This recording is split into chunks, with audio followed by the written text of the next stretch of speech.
Hi YouTube, this is Kristen Moonrise. Welcome back to my channel. Today we're going to talk about the upcoming full moon in Scorpio happening on Tuesday, April 23rd. So I'm going to try and keep this video as short as possible, although I've got a lot packed in to say. It's already been quite a long weekend for my fiance and I as I'm moving in with him. And so forgive me if I might be a little off in this recording, but I really wanted to make sure that I got this video out to you in enough time to talk about this full moon in Scorpio. But I did definitely want to just check in. Hopefully everybody is good after this total solar eclipse in Aries, which was for me very activating. It was to me a bit of a head nod or a salute from the universe, basically just letting me know that I'm in the right direction. I'm heading in the right direction in life. My inner work is paying off, and yeah, it was just all good activating vibes, and I really hope that you all felt the same way too regarding that eclipse moon on Monday. What was it, April the 8th? So hopefully all that was good. Let me know in the comments if you were able to see it. I wasn't in the path of totality, but being in Texas, I was close enough. But yeah, so the next total solar eclipse, I believe, won't happen in the U.S. for another 20 years. But maybe if you live outside of the U.S. or if you are going to travel, maybe you'll be able to catch the next eclipses wherever they may happen. So you could definitely check out my videos on that eclipse on April 8th, totality in Aries, and yeah, I've linked those videos in the description box.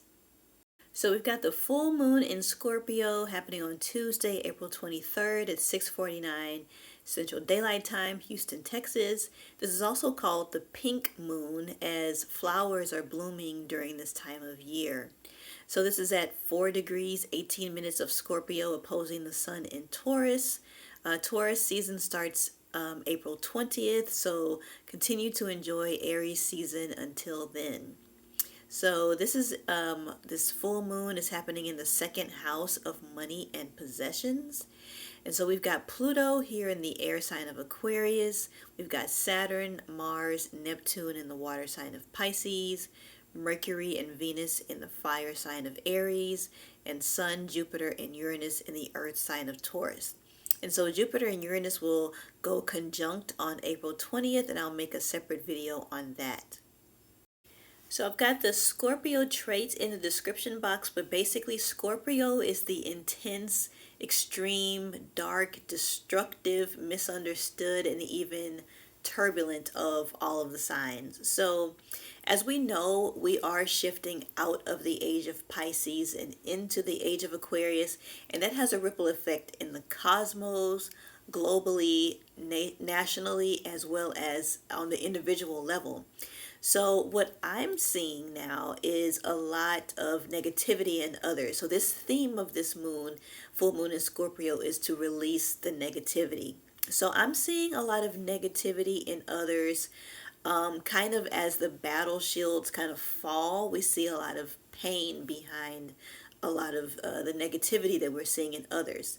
So with this consciousness shift that's going on with exiting the age of Pisces into the age of Aquarius, we are seeing that people are perhaps not trusting themselves, but they won't really truly admit to that.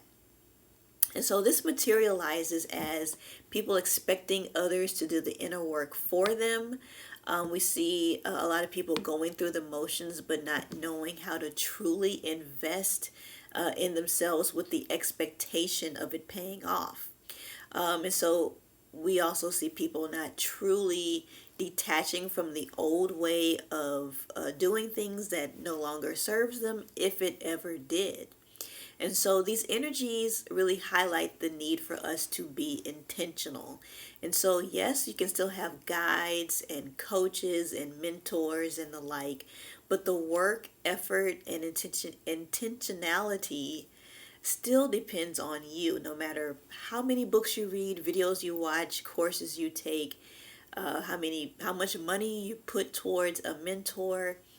the output is only going to still reflect the input you put in, what you're willing to give up, what you're willing to take on. So what's really happening is that people are scared with this negativity, with people. They're basically scared of the change that they're seeing around them in other people, people that are close to them, and they are scared of the change of and what is needed of them during this time. People are having to change. I've even seen it at work before. Years ago, I was working with a girl who had a particular position at work, and it was an easy job. And she ended up transferring with that same title, but just in another department. And she said, "Oh, it's nothing. I've been working this other job for years. It should be just the same." But in that period of time, the expectations of that role was heightened. There was more expectation as years went on.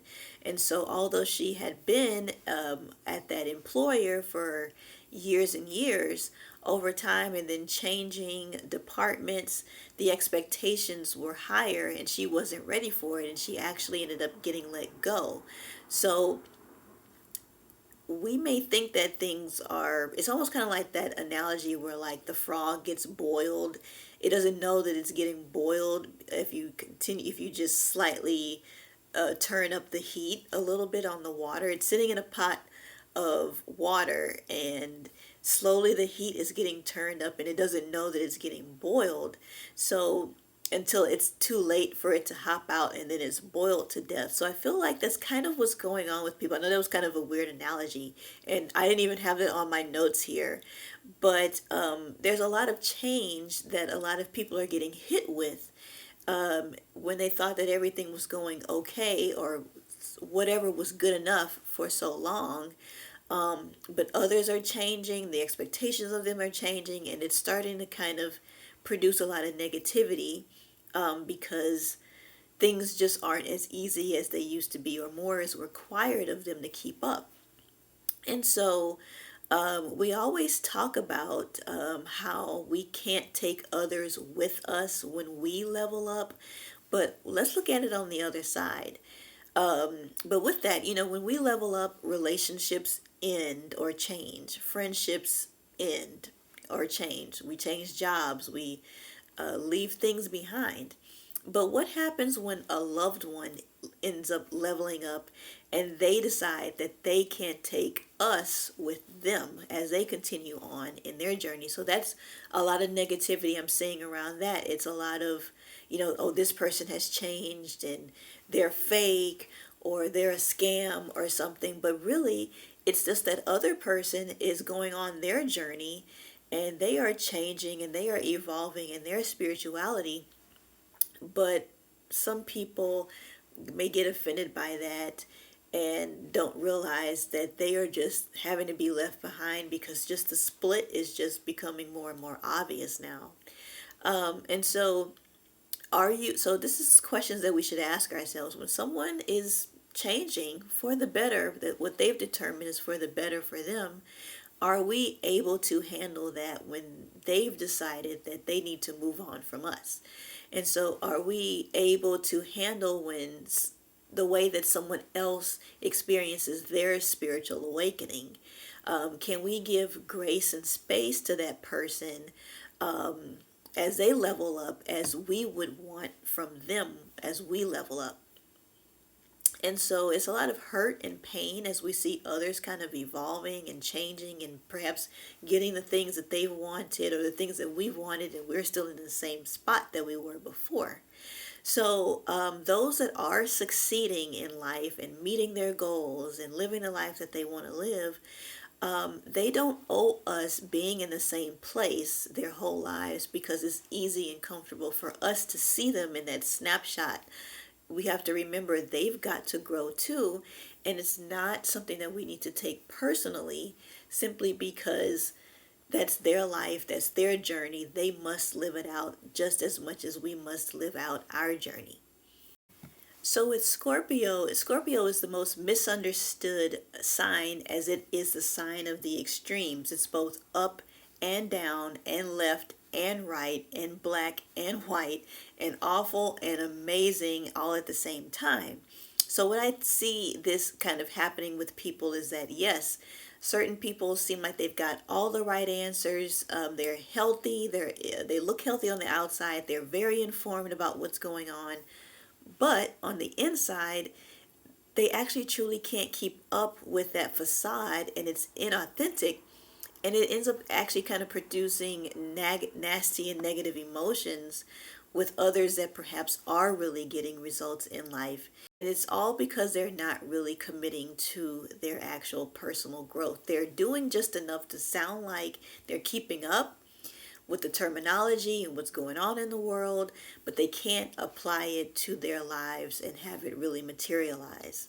And so spiritual maturity means that you understand and expect that everyone is having their own experiences and own enlightenments differently than one another. And so it means that we shouldn't place expectations or limitations on others because we know how nasty that feels and suffocating that feels when others put limitations and expectations on us during our spiritual journey. That's our journey to live. We have to give others that same opportunity. So go as far as having a lust or even a thirst for being successful. And we have to make sure that what's going on the inside does reflect on the outside and not have this black and white extremes of Scorpio. We really want to make sure that we match what's going on. If we look good on the outside, there can't be a cover for the ugliness happening inside. We've got to be beautiful from the inside, healthy from the inside, and let that shine outward so that it matches. Because you can't keep up that facade for too long. It's going to end up bursting. And so don't let negativity be your brand. Work on looking and feeling just as good, again, on the inside as the outside, and not having that contradiction. So we can't go without talking about bringing some visualizations here with the tarot cards. So I've got here the Four of Cups, and so this shows us that we are unhappy with what's going on, but we need to change our outlook. And so because there are cups that are upright, that means these cups are full, they're not empty and poured out.